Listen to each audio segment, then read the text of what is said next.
The second she called the judge sweetie, the courtroom didn't laugh. It flinched, because you can tell when someone isn't nervous in court. They're disrespectful on purpose. Marissa Crane stood at the plaintiff's podium in a cream-colored coat that still had the tag crease on the sleeve, like she bought it for this moment. Her nails were perfect. Her smile was practiced. And her voice, soft, sugary, was designed to sound reasonable while saying unreasonable things.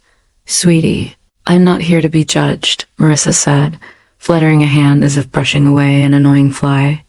"I'm here because this teacher stole from my son." Judge Kessler didn't react the way TV judges are supposed to. No performance. No outrage.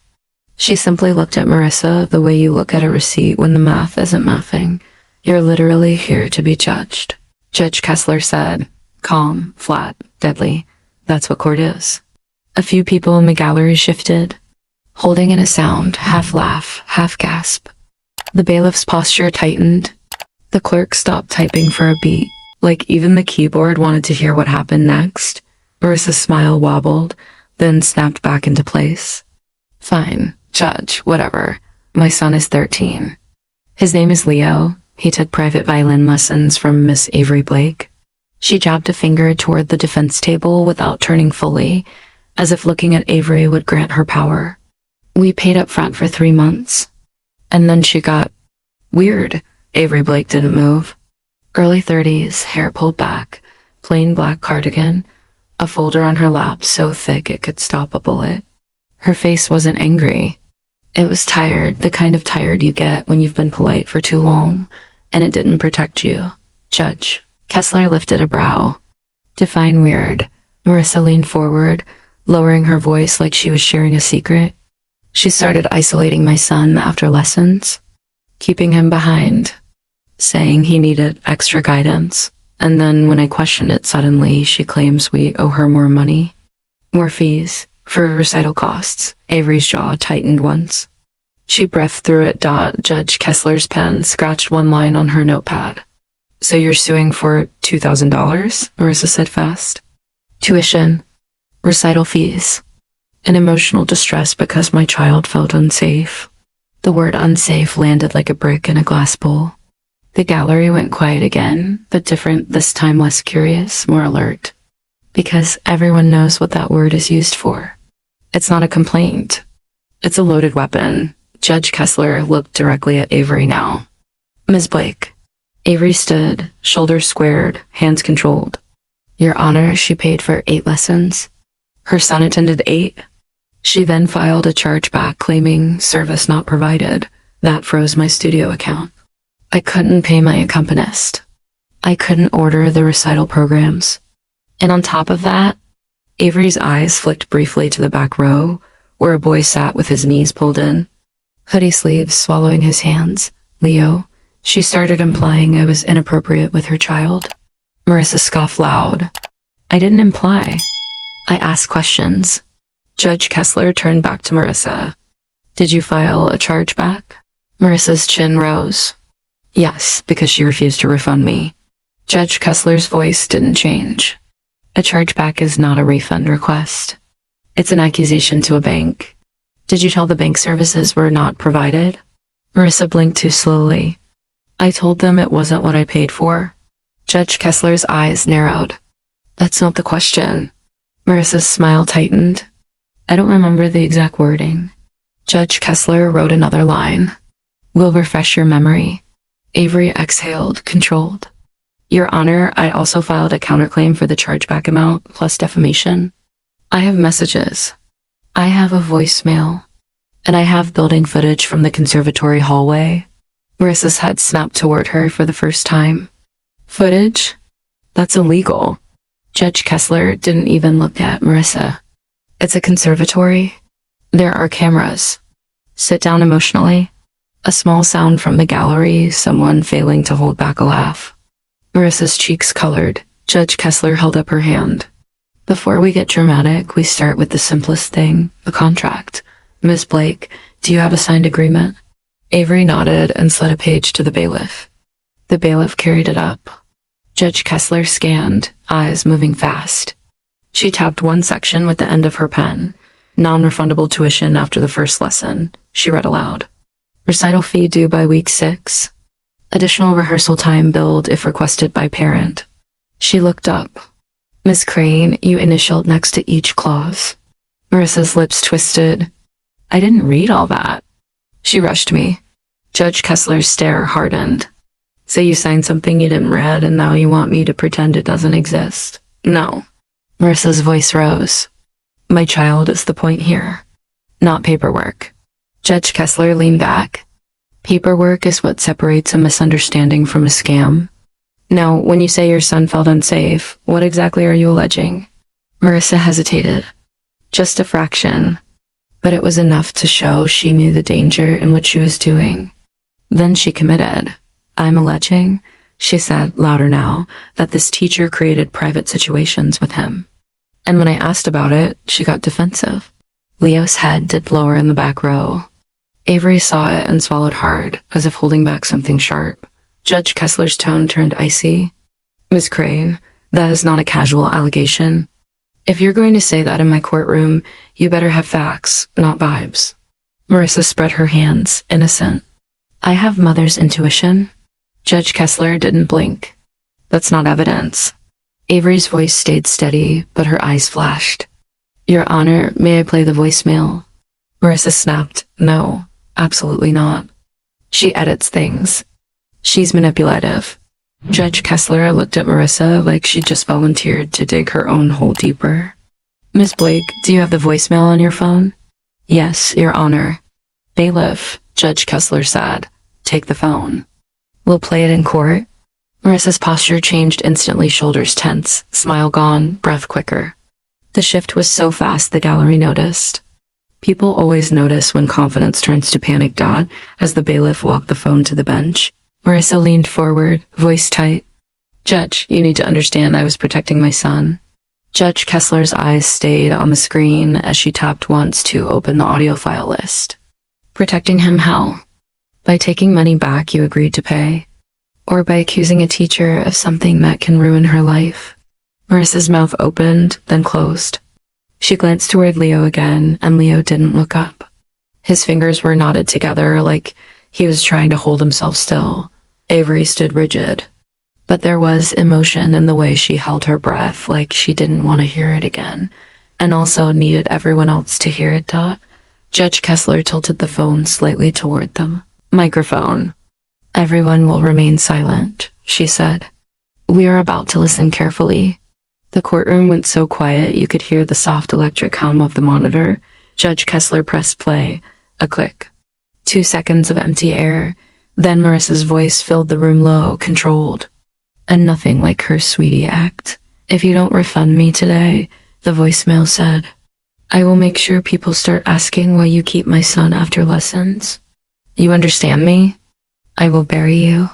The message ended. Asterisk. No music. No editing. No confusion. Just a threat. And in the silence that followed, Leo finally lifted his head. Just enough to look at the floor in front of him like he'd been waiting for the truth to land and hoping it WODN single quotes. Judge Kessler didn't move for a full beat. Then she looked up at Marissa with a calm expression that felt like a verdict being sharpened. Miss Crane, she said softly, explain to me what you meant by I will bury you. And Marissa, who had walked in ready to perform, realized she was no longer acting for the camera. She was answering to evidence. Asterisk. Marissa's lips parted, then pressed together like she was trying to swallow the voicemail back into the phone. Judge Kessler didn't blink. Explain it. Marissa's eyes flashed with offended disbelief. I meant I was going to expose her. Online, reviews, parents. I have every right to warn other families. Judge Kessler's tone stayed level. That's not what you said. You didn't say, I'll leave a review. You said, I will make sure people start asking why you keep my son after lessons. That is not a review. That is an insinuation. Marissa's voice rose. Because it was weird. Tell me what was weird, Judge Kessler said, and her pen hovered, ready. Dates, times, who was present. And do not say the words, mother's intuition, again in my courtroom. Marissa inhaled hard. He would come out late. 10, 15 minutes late. And when I asked why, she would say, extra guidance. That's not normal. And my son, she turned half toward Leo like she expected him to rescue her. My son told me he felt uncomfortable. Leo's shoulders tightened.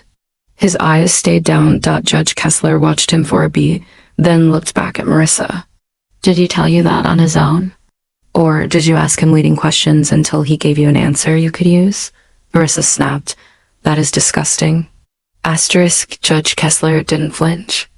I'm not the one who recorded a voicemail threatening to bury a teacher with insinuations about her being alone with children. Now answer me. Marissa's face reddened. He told me he didn't like staying after. Judge Kessler nodded once. Not liking it is not the same as being unsafe. Avery's hands were clenched at her sides. Your Honor, may I clarify the after-lesson time? Please, Judge Kessler said. Avery took one controlled breath. Ms. Crane requested extra coaching before the winter recital because she wanted Leo to be first chair. She said he needed to stand out. I told her I could do 10 minutes after lessons to help with difficult passages, but it would count as additional rehearsal time if it continued. Marissa's head snapped up. I never asked for that. Avery didn't react. She reached into her folder and slid out a printed email. You did? In writing. The bailiff carried it up. Judge Kessler skimmed, then read aloud, each word clean and cold. Avery, I need Leo to be featured. He's not like the other kids. Can you keep him a little after so he can catch up and shine at recital? Kara's no. Marissa's jaw trembled. That doesn't mean alone. That could be in the hall. With people. Avery's voice stayed steady. It was in the open studio with the front desk visible through glass. Doors open. Staff present. Judge Kessler looked at Marissa. So you asked for extra time, then later used that extra time as your unsafe narrative when money became an issue. Marissa shot back. It became an issue when she demanded more money. Judge Kessler flipped a page in the contract. Recital fee due week 6. Marissa scoffed. She sprung it on us. Avery's eyes flashed with controlled frustration. Your Honor, the recital fee was on the syllabus. Week 1. I also texted all parents a reminder. Judge Kessler held up a hand. Show me the reminder. Avery handed another printout. Judge Kessler read, reminder, recital accompanist fee, $75, due by November 10th. Please confirm. Then Judge Kessler looked at Marissa. Did you pay it? Marissa's chin lifted. No, because she hadn't earned it. Leo wasn't even getting fair treatment. Judge Kessler's expression hardened. So you withheld payment and then accused her of being inappropriate when she didn't cave. Marissa leaned forward, voice sharpened. I didn't accuse, you implied, Judge Kessler cut in. And in the real world, implication is enough to destroy someone. Marissa slapped a hand lightly on the podium. Then why did she refuse the refund? If she's so innocent, why not just refund me and move on? Avery's composure cracked for half a second, hurt flashing across her face, then it resealed. Because I did my job. Because your son attended every lesson. Because the deposit was non-refundable. And because you tried to take the money anyway through a chargeback that said services were never provided. Judge Kessler nodded. Back to that chargeback. Miss Crane, you said you don't remember the wording. I do. She tapped the file in front of her. The bank dispute is in evidence. It states, service not provided. Marissa's voice went smaller but sharper. Because it wasn't provided as promised. Judge Kessler leaned back. That's not the legal meaning of those words, and you know it. Marissa tried a different tactic, hurt instead of anger. Judge, you're making it sound like I'm evil for trying to protect my son. Judge Kessler's eyes stayed fixed. I'm making it sound like you weaponize protection as a strategy. Those are different. Avery's voice went quiet. Your Honor, there's one more piece. Judge Kessler's gaze shifted. Go ahead. Avery reached into her folder and pulled out a single sheet stiff paper, like a facility printout. This is the conservatory hallway camera log from the day she demanded a refund. It shows her in the lobby filming staff and telling Leo what to say. Marissa's face changed instantly. That's a lie. That's no. You can't. Judge Kessler held up a finger. Miss Crane, stop talking. The bailiff moved to take the paper. Marissa stood halfway out of her chair, like she wanted to snatch it back from the air. Sit, Judge Kessler said. Marissa sat. But her knee bounced fast under the table. Judge Kessler looked at Avery. Do you have the actual footage? Yes, Avery said. The conservatory director provided it. It's on a drive. Bring it, Judge Kessler ordered. Avery handed over a flash drive, labeled neatly with date and time. The bailiff plugged it in. The monitor flickered to life. The hallway appeared. Beige walls, trophy case, framed recital photos. A bench near the front desk. Normal. Safe. Public. Then Marissa appeared on screen, phone held up. Camera pointed toward the receptionist. Her mouth moved angrily, but there was no audio. She gestured like she was narrating a scandal to an invisible audience. Leo stood beside her, shrinking into his hoodie. He looked like he wanted to melt into the wall. Judge Kessler leaned forward slightly. Zoom, she instructed. The video tightened. Marissa bent down, face close to Leo's, lips moving too fast for casual comfort. Judge Kessler watched Leo's body language. The flinch, the nod, that wasn't agreement, it was compliance. Avery spoke softly, not triumphant, sickened. That's when she told him to say he felt uncomfortable staying after. Marissa exploded, voice loud enough to startle the gallery. You can't hear anything. You don't know what I said. Judge Kessler didn't look away from the screen. I know coercion when I see it. On the footage, Marissa straightened, turned her phone back toward the front desk, and pointed toward the studio hallway as if presenting a crime scene. Then she angled the camera toward Leo and gestured for him to speak. Leo stared at the phone, like it was a trap. Judge Kessler's face tightened. She paused the video. The frozen frame showed everything. Marissa's expectant stare. Leo's trapped posture. The phone in his face. The public lobby behind them. Judge Kessler turned slowly to Marissa. You didn't come here seeking truth. You came here building a storyline. Marissa's eyes were wet now, but her voice stayed aggressive.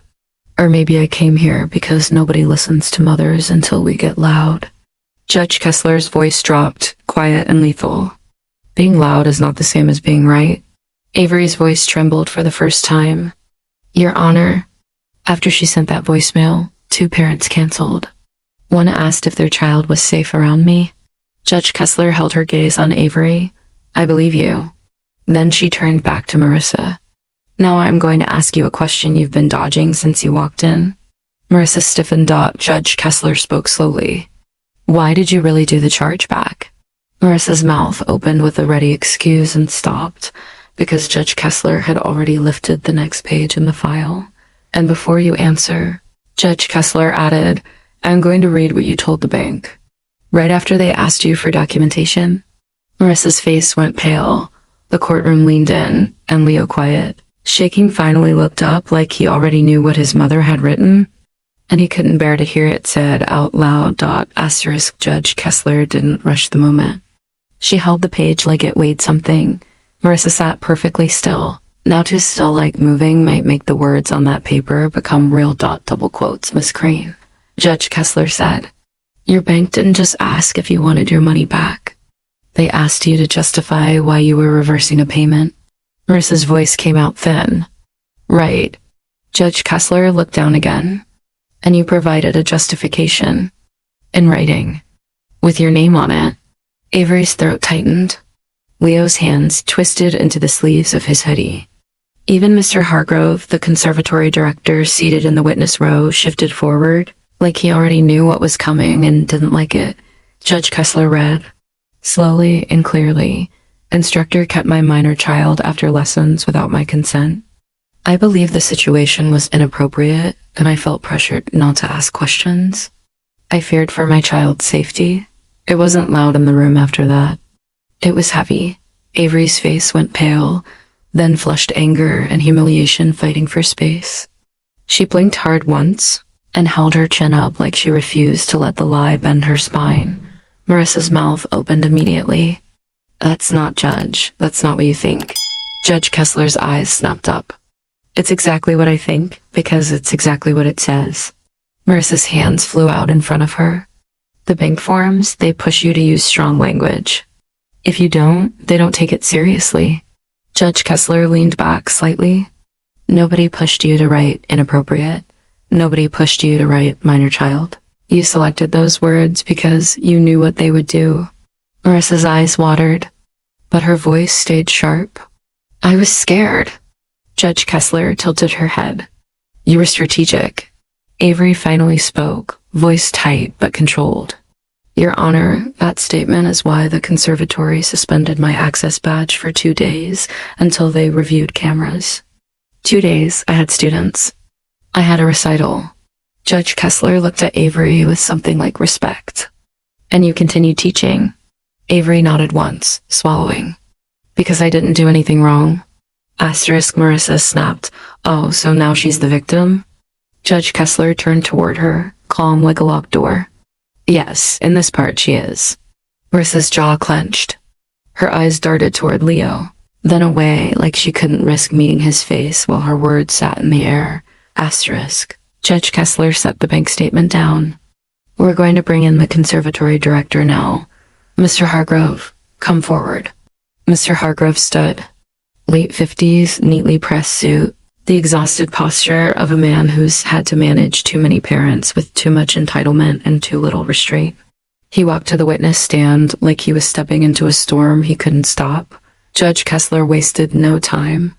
Mr. Hargrove, do you oversee security and student safety policies? Yes. Your Honor. Are there cameras in the public areas and studio hallways? She asked. Yes. Do those cameras record audio? Judge Kessler said. No, Mr. Hargrove answered. Video only. Judge Kessler nodded once, then cut straight through. Did you receive a complaint from Miss Crane suggesting inappropriate conduct by Miss Blake? Mr. Hargrove hesitated. He glanced toward Leo for half a second, like he hated that the child was even in this. Then he answered. Yes. And what did you do? Judge Kessler asked. We initiated our protocol, he said. Reviewed footage. Reviewed sign-in logs. Interviewed staff at the front desk. We found no evidence of misconduct. Judge Kessler's gaze narrowed. No evidence of misconduct. Mr. Hargrove shook his head. None. A small exhale moved through the gallery relief mixed with disgust. Marissa tried to jump in. Because you protect your teachers? Judge Kessler cut her off instantly.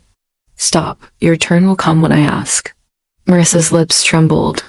She sat back, arms folded, as if folding herself could fold the facts too. Judge Kessler turned back to Mr. Hargrove.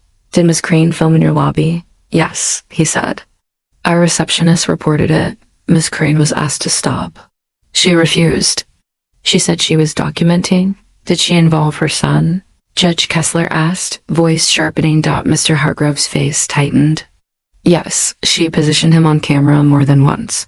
Leo's shoulders lifted and dropped in a shallow breath. He stared at his shoes like they were the only safe thing in the room. Avery looked at Leo, not angry, not accusing. Heartbroken. Judge Kessler's eyes flicked to the child, then back to the adult responsible. Mr. Hargrove, after your review, did you communicate your findings to Miss Crane? Yes, he said. I called her. I told her we found no wrongdoing, and we expected the chargeback to be resolved and communications to remain professional. Judge Kessler leaned forward. How did she respond? Mr. Hargrove didn't answer immediately. He reached into a folder he'd brought and held up a single sheet. I documented the call afterward, Your Honor. Judge Kessler held out a hand. The bailiff took it, passed it up. Judge Kessler read silently, and her expression tightened at the corners. Then she looked up. You wrote, Judge Kessler said slowly. Miss Crane stated she would make noise because truth doesn't matter if the story is strong. Is that accurate? Marissa's head snapped up. I never said that. Mr. Hargrove's voice stayed calm, professional. Those were her words. Marissa's eyes went wide. You're lying. Judge Kessler's voice hardened. Mr. Hargrove, do you have anything besides your notes? He nodded once, and it looked like it pained him. Yes, our front desk line records calls. For staff safety. A pulse of tension went through the room. Marissa's face drained of color. You can't just, Judge Kessler lifted a finger. Don't tell me what I can do. Avery's breath caught. This was the moment where the case stops being refund drama and becomes something else, because recording doesn't argue. Recording doesn't forget. Recording doesn't panic. Judge Kessler leaned toward the clerk. Get the recording. Authenticate it. We're going to hear it. Marissa's voice cracked. Judge, please. Judge Kessler's eyes snapped to her. No, you put the word inappropriate in a bank dispute about a music lesson. You don't get to please your way out of accountability. Leo flinched at the word inappropriate like it was a slap that kept echoing. Judge Kessler noticed. Her tone softened for only one person. Leo. Leo's head lifted slightly. You're not in trouble, she said gently. Do you understand? Leo nodded once, tiny. Then Judge Kessler turned back to Marissa, and the softness vanished again. But your mother's choices are on trial in this courtroom because they affect other people's lives. Marissa's eyes filled. I was trying to protect him. Judge Kessler's voice went razor calm. Then why is he shaking? That landed harder than a gavel. Because it wasn't a lawyer's trick. It was an observation. And it was true. Marissa's lips trembled. She looked at Leo like she wanted him to deny it for her. Leo stared straight ahead, face blank. The way kids get when they've learned emotions are dangerous. The clerk returned with a small audio device and a printed authentication note. The bailiff plugged it into the courtroom system. A soft hum filled the silence. Judge Kessler didn't press play yet. She looked at Mr. Hargrove. Is this the call with Miss Crane? Yes, Your Honor. Judge Kessler nodded once. Then she looked at Marissa. This is your last chance, she said quietly. Before we play this, is there anything you'd like to correct about your version of events? Marissa swallowed hard. No, Judge Kessler held her gaze for one long second, like she was measuring whether Marissa even understood what no would cost her. Then the judge nodded to the bailiff. Play it. And in the half second before the audio began, Marissa's hand reached out, instinctive, desperate toward the speaker controls. Like she could physically stop the truth from happening. The bailiff stepped closer. The courtroom held its breath, and the recording clicked on. Asterisk. The recording didn't start with shouting. It started with the polite voice of a man, trying to keep a building calm. Miss Crane. Mr. Hargrove's voice came through the courtroom speakers. Slightly tinny like all phone recordings, we reviewed the hallway footage and staff reports. We found no evidence of misconduct by Miss Blake. Your son was never alone in a closed room with her. The front desk is present. The studio door remains open. And then Marissa's voice slid in, smooth and cold. I don't care what you found, she said. I care what this looks like. The gallery shifted. Avery's shoulders stiffened. Leo's eyes squeezed shut for a second, like he wanted to disappear inside his OODIE. Mr. Hargrove's recorded voice tried again. Miss Crane, we're asking you to stop making insinuations. They're serious. If you have concerns, we can... Marissa cut him off on the recording, and it was the kind of interruption that wasn't emotional. It was managerial. Listen, she said, I'm not doing a long conversation. I want my money back, and I want her removed from teaching my child. If you can't do that, I'll take it to the bank, and I'll tell them exactly what I need to tell them. There was a short pause. Like Mr. Hargrove had to choose his next words carefully. Are you threatening to make a false report? His recorded voice asked. Marissa laughed once soft. Like she was amused he didn't understand how the world works. I'm telling you reality, she said.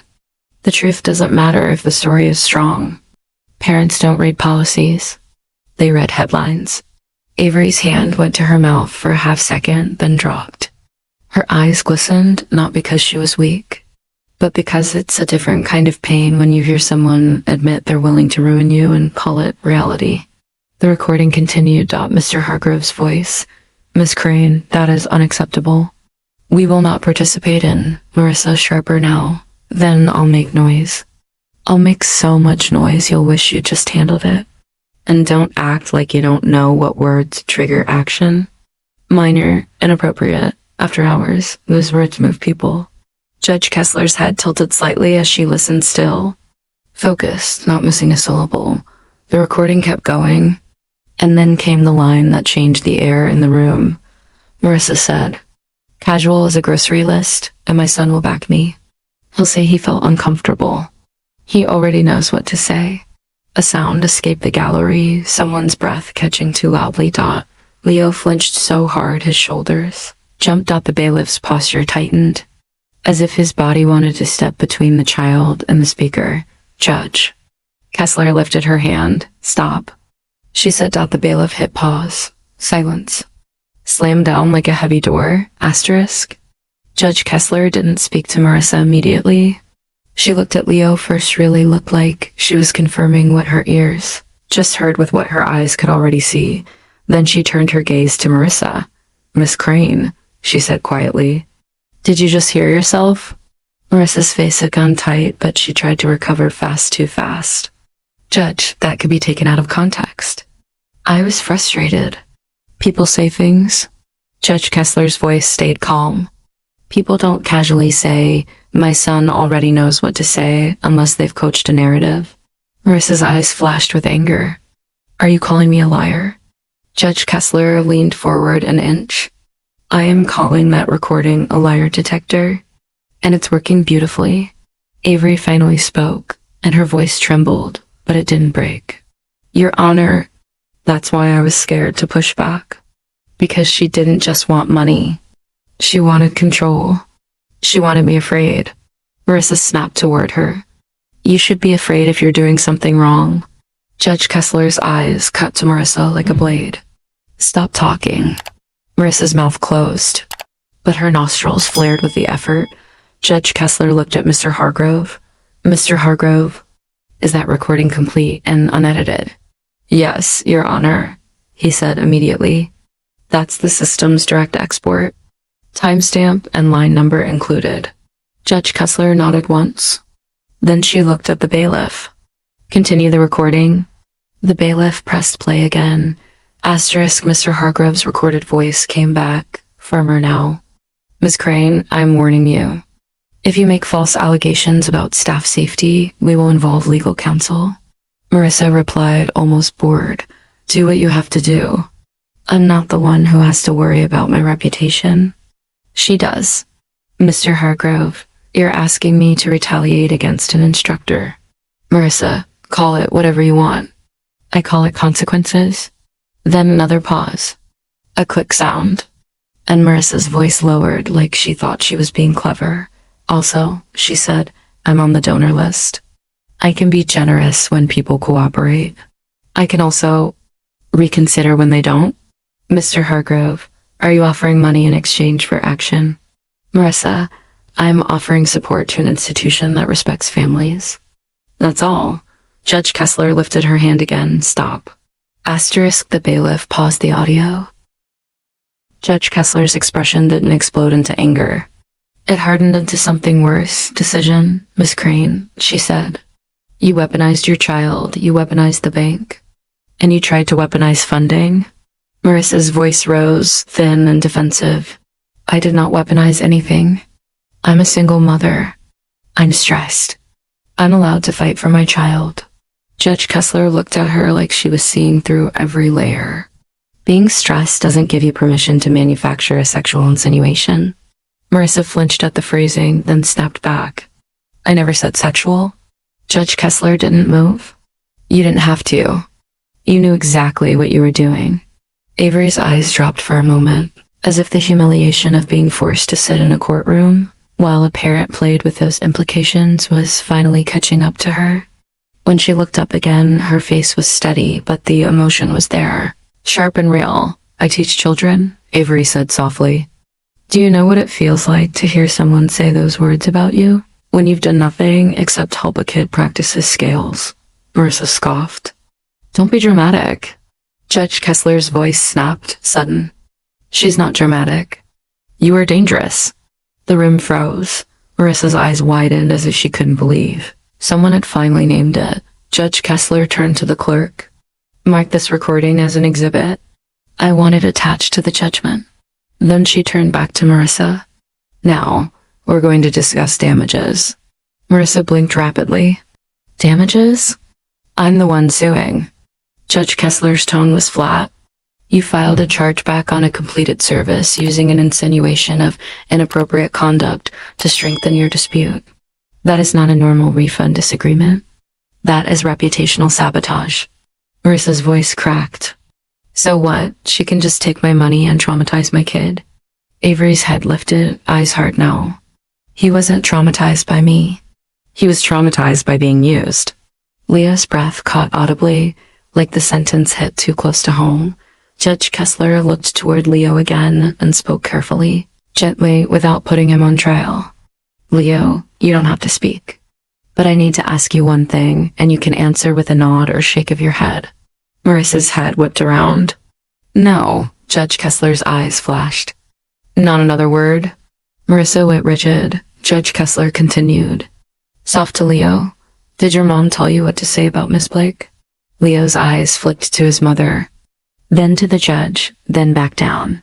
His hands twisted tighter, and he gave the smallest, almost invisible nod, the kind of nod a child gives when the truth is safer than lying.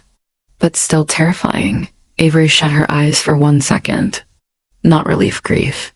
Marissa's face shattered, then reassembled into anger. He's confused. He doesn't understand what you're asking. Judge Kessler didn't raise her voice. She simply looked at Marissa and said, he understood enough for you to say on a recording. He already knows what to say. Then she leaned forward, pen poised like a blade. Miss Crane, she said, I'm going to give you one last opportunity to tell the truth in full. Because what happens next depends on whether you take accountability or double down. Marissa swallowed hard. Judge Kessler's eyes stayed locked on hers. Did you threaten Miss Blake's reputation to force a refund, yes or no? And the courtroom held its breath. Because Marissa's answer wasn't just about money anymore. It was about whether she was willing to burn a teacher's life down to avoid losing a fight she started. Marissa stared at Judge Kessler like the question itself was unfair. Did you threaten Miss Blake's reputation to force a refund, yes or no?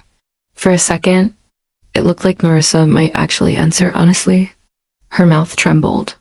Her eyes flicked to Leo. Then the survival instinct kicked in. No, she said, sharp. I didn't threaten anyone. I defended my child. Judge Kessler held her gaze in silence long enough for Marissa to start fidgeting. Long enough for the gallery to feel the lies settle and rot in the air. Then Judge Kessler turned her head slightly. Ms. Blake. Avery straightened. Yes, Your Honor. Do you have anything that shows intent? Judge Kessler asked. Not interpretation, intent. Avery's fingers hesitated over her folder like she didn't want to pull the pin on the next grenade. I do, but it involves something she sent to another parent. Marissa's head snapped around. No, absolutely not. That's private. Judge Kessler's voice was flat. Nothing becomes private when you use it as a weapon. Show me. Avery opened to a tab labeled Parents. One page slid out printed screenshot, timestamp, Marissa's name at the top. The bailiff carried it to the bench. Judge Kessler read it once. Then read it again, slower, like she wanted to make sure the courtroom heard every inch of it when she spoke. She looked up at Marissa. Miss Crane, you wrote to another parent. If she won't refund, I'll use the after lessons angle. Banks take that seriously. Marissa went rigid, like someone had turned off her power. That, she started. That's fake. Judge Kessler didn't move. You also wrote, don't say too much in writing. Just hint. People fill in the blanks. Avery's face pinched with disgust, not triumph. Mr. Hargrove's jaw tightened like he wished he could unhear everything. Marissa's voice rose, panicked. I was venting. People say things to friends. That doesn't mean, Judge Kessler cut in, calm as ice. It means you planned it. Marissa shook her head violently. No, you're twisting it. I didn't plan anything. She backed me into a corner. Judge Kessler's eyes narrowed. The only corner you were in was the one where you didn't want to pay an additional fee you agreed to. Marissa slammed her palm on the table. Because she didn't deserve it. Judge Kessler leaned forward, voice sharpening. This is the part you don't understand. You don't get to punish people financially because your ego is bruised. Marissa's breathing became loud and uneven. She looked around the room like she expected anyone to jump in and support her. No one did. Judge Kessler looked toward Leo again, and her tone softened just enough to protect him from the blast radius of his mother's choices. "Leo," she said gently, "I'm going to say something and you just listen, okay? You don't have to respond." Leo's head lifted a little. His eyes were wet, but he didn't wipe them. Like wiping them would admit something dangerous. Judge Kessler continued. "Adults are supposed to carry the heavy things so kids don't have to. What happened here is the opposite. That's not your fault." Leo nodded once, small and quick. Marissa's voice cracked, desperate now. "He's sensitive. He's always been sensitive. That's why I have to protect him." Judge Kessler's gaze snapped back to Marissa. "You didn't protect him. You recruited him." That landed like a punch. Even Marissa heard it. Her shoulders sagged for half a second, then popped back up in defense. Judge Kessler exhaled and sat back, decision settling behind her eyes. "Here's what we're doing." Marissa leaned forward, hope flashing. Finally, Judge Kessler looked straight at her. "Your claim is denied. 0. Marissa blinked like she didn't understand the language. "What?" Judge Kessler didn't repeat herself. She continued. "You paid for lessons. Your child attended them. The contract is clear on refunds. You then initiated a chargeback using language designed to trigger suspicion. Language you admitted on recording you knew would move people." Marissa's voice broke into outrage. "So she gets away with—" "Stop," Judge Kessler said. "One word, absolute control. Now, Miss Blake's counterclaim." Avery's throat tightened. She didn't look excited. She looked braced like she'd been holding a breath for weeks. Asterisk. Judge Kessler flipped pages. Chargeback amount, $1,200. Bank fee, $35. Missed accompanist deposit, $100. Verified cancellations from 2 students for the remainder of the month. Documented by Mr. Hargrove's admin records, $400 total. Marissa shut up. "That's not my fault." Judge Kessler's eyes stayed on the numbers. "It became your fault when you intentionally injected insinuations into the community. And yes, I can consider foreseeable harm when you create it." Avery's eyes glistened. "Not relief-validation. Judge Kessler looked up. Judgment for Miss Blake on the counterclaim, $1,735. The gallery made a quiet sound shock mixed with satisfaction. Marissa's face crumpled. "I can't. That's insane. You can't do that." Judge Kessler's voice was calm, almost bored. "I just did." Then Judge Kessler's tone changed subtly, but everyone felt it. This wasn't about money anymore. It was about the line Marissa crossed. "Miss Crane," Judge Kessler said, "I am also referring the bank dispute statement and the audio recording to the appropriate authorities for review. Making a knowingly false statement to a financial institution is not a cute parenting hack. And weaponizing implications about child safety to win a refund is beyond unacceptable."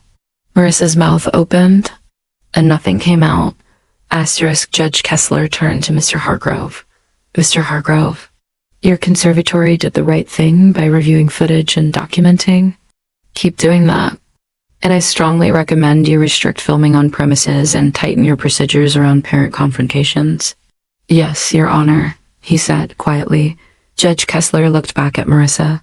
"You wanted a headline. Congratulations. In this courtroom, your headline is, 'Parent tried to destroy a teacher to avoid a fee.'" Marissa's eyes flashed with humiliation and fury. "You're humiliating me." Judge Kessler didn't flinch. "No, your emails did." Marissa's shoulders shook tears, finally, but they weren't soft. They were angry tears. "I'm not a bad mother." Judge Kessler's voice lowered. "I'm not judging your motherhood. I'm judging your behavior." A beat. Then Judge Kessler added, quieter but sharper, "and your behavior was cruel." Avery stood still, hands clasped like she didn't trust her knees to hold her if she relaxed. She spoke once softly. "I like teaching Leo. He's talented. He just always looked like he was waiting to get in trouble." Leo's breath hitched.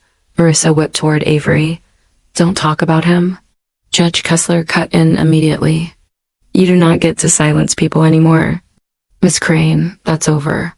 Then Judge Kessler addressed Leo one last time.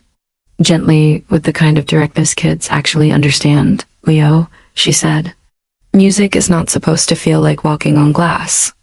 If you love it, keep it. If you don't, you're allowed to say that too. Adults can handle disappointment. That's their job. Leo stared at her for a long second, then nodded slow. Like he was trying the idea on for the first time. Marissa's face twisted as if she wanted to argue with that too, but her voice was gone now. The case had stripped it. Judge Kessler gathered the papers into a neat stack. The way she'd done with hundreds of cases is except this one left an aftertaste. This court is adjourned, she said. The gavel came down once, clean. Final dot as people stood and the room began to loosen. Something small happened that almost nobody saw except Avery. Leo, still clutching his hoodie sleeves, slipped a folded piece of paper off the bench beside him and placed it on the edge of Avery's folder as she collected her things. He didn't look up when he did it. He couldn't. Avery opened it after he turned away. 3 words. Uneven handwriting. I'm sorry. Leo. Avery swallowed hard, eyes burning, and pressed the note flat inside her folder like it mattered. More than any check she'd ever receive. Marissa walked out first fast. Head down, like speed could outrun consequence. Leo followed slower. And behind them, in the quiet that courtrooms get after the storm, it was painfully clear what Judge Kessler had meant from the start. Marissa didn't come to court to find the truth. She came to control the story, but stories collapse the second evidence speaks.